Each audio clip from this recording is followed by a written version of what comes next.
Good morning. Happy Thrifty Thursday, guys. Last weekend, I went to an estate sale and 2 yard sales, and I wanted to show you what I found. Except for one item, it was all paper, so that was pretty cool. I find that I feel like it comes in like groups where I'll have a weekend of just paper finds, and then the next weekend will only be linen finds. I don't know if that happens to y'all, but this is an all paper find. And I think I got some pretty good deals. So I will start with, does anyone know what these are? So these are textile mill cones. I live in the textile belt, I guess you could say. I don't know if it's still that, but it was for, over 100 years. My grandpa made his living and retired in textiles, and you'll see a lot of the really, really old, and I'm not sure of the correct terminology, but the long wooden textile spools, you'll see those at yard sales, and I did see some of those there, but I don't really use those in my decor. I think they're super cool, but these are, I'm going to use them as decor, and I'll kind of explain in a minute, but these also have very nostalgic memories attached to them. So my grandpa would bring these home from his plant. He retired when I was 6, so this would have been when I was really little. He would bring them home, or when I was staying here, and store them for us when we visited, and we would turn them into all kinds of things. We would use them as megaphones.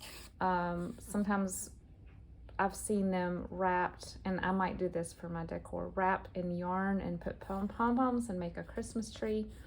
And then the place where I went to preschool was, I guess, even in the more center of the textile belt, and we had a lot of textile mills in the area. And so one year for Christmas, my preschool teacher gave us one, and we put a red pom-pom here and googly eyes, and we made paper antlers, and we made little Rudolphs.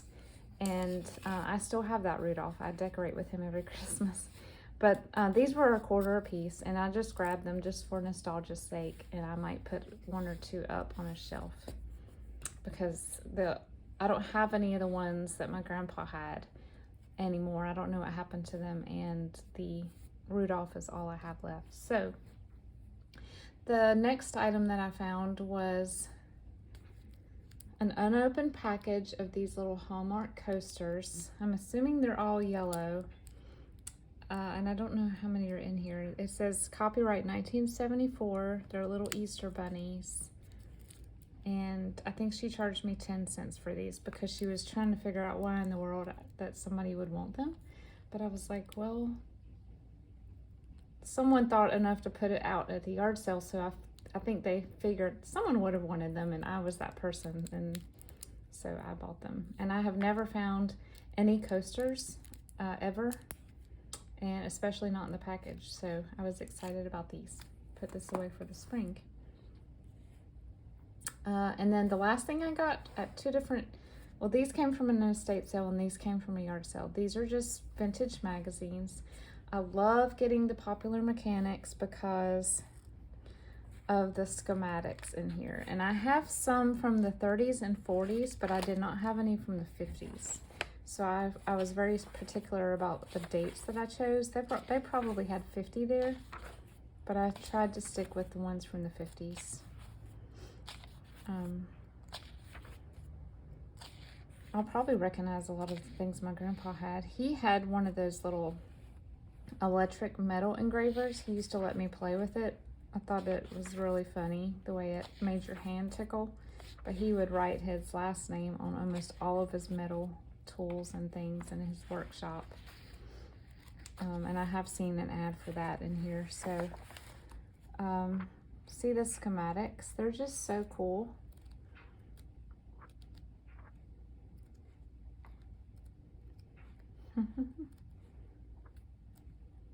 I could look at these all day.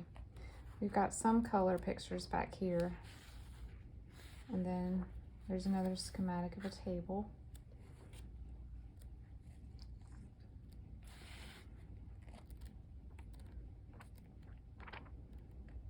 These are just so fun.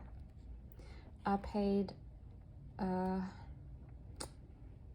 think they were $1 a piece. So that was not bad at all. And they're in very good shape. They don't smell musty or anything. They just smell old, but they don't smell, you know, like they've been in a basement or anything. And then I got I think I got 3 Popular Mechanics and 1 Popular Science. This one is, what year is this? 52.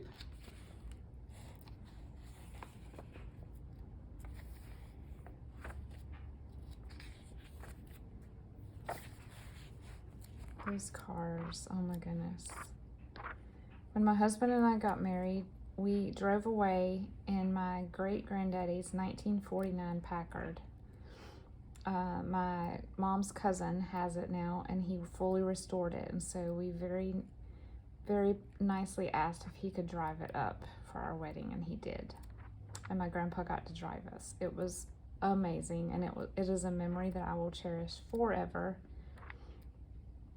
The seats were velvet plush, you know what I'm talking about. No seat belts, but you know, we only had a couple miles to drive from the church to the reception. So I love old cars. If I could have one, I would. I know they're not very economical, and it would probably just sit in my driveway because I'd be too afraid to actually take it out, but I love them. Okay, here's the Popular Mechanics. This is 1958. This is when trailers and camping and RVs were just really starting to get their takeoff. So I see a lot of stuff in here about trailers, Airstream type things. I love it. That one feels really new compared to this one. This is 47. So this is right after the war. The economical fix it instead of buying a new one was still very much in effect. And for many, never went away. My grandparents were very thrifty. They would love the idea of Thrifty Thursday. So I think $1 a piece was well worth the price of these, and I will be able to use them and put them into journals so that their beauty will be able to be held on to for several more years. All right, and then at one yard sale, they had 3 Life magazines, and they were in a bag, and I saw this one on top and said, oh, there's the Queen, but I wanted to make sure that the others were not newer, so I pulled them up and looked. This one is 61, this one is 40, and this one is 47. So I don't know why these particular 3 were kept. These are really large, so it's really hard to use some of these large ads in a journal, but you can creatively fold them, make pocket pages out of them. I partly bought these not just because they were all 3 $1. All 3 of these were $1, guys. I also bought them because before I started junk journaling, I had purchased from an eBay seller a set of 3 or 4, I think I had Good Housekeeping and Life magazine, and I kept them for years. I actually pulled some of the ads out and framed them. I had one ad in our bathroom for many years, and then one day after we moved in this house we're in now, I decided, you know what, I don't need these anymore. I don't know why I'm holding on to them, and I donated them. And then 2 years later when I started junk journaling, I was like, what in the world did I do? So I kind of did that, bought these to replace what I stubbornly got rid of, sillily got rid of, rather. That was the 1961. She looks like a girl that was in one of my favorite movies. The name just left me. Give me a second, I'll think of it.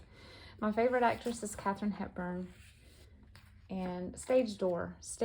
I don't know if you've seen Stage Door. It is not a very popular movie, but in my opinion, one of the wittiest and most cleverly written black and white movies. It has a lot of the actresses in it that were just getting their start. Like a very, very young Lucille Ball was in it. Ginger Rogers was in it. Katharine Hepburn, of course. So it's witty, it's funny, but it has a very, very deep, touching message in it. If you ever see it, and you can watch it on TCM or in a library or whatever, grab it. I know TCM put out a set of 4 Katharine Hepburn movies on disc a few years ago, and that movie was on it. I have that disc. I recommend that movie highly. Look at this, 1940 Plymouth. There's an old Pepto ad. Look at that little girl. She looks like her little face. Look at this. I love those shoes. They probably were not comfortable, but I love the way they look. $6.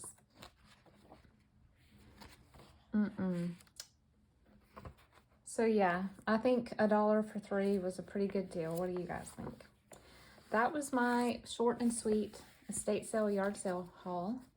If you would like to see other participants in Thrifty Thursday, please go over to Sheree at Turquoise Dreaming. I will link her channel below. It's an open collaboration, so all you have to do is use the hashtag and link back to her channel, and you can be a part of the list. And it's every week if you want to, or only when you have items to show. Thank you so much for joining me today, and I hope all of you have a wonderful afternoon. Talk to you again soon. Bye-bye.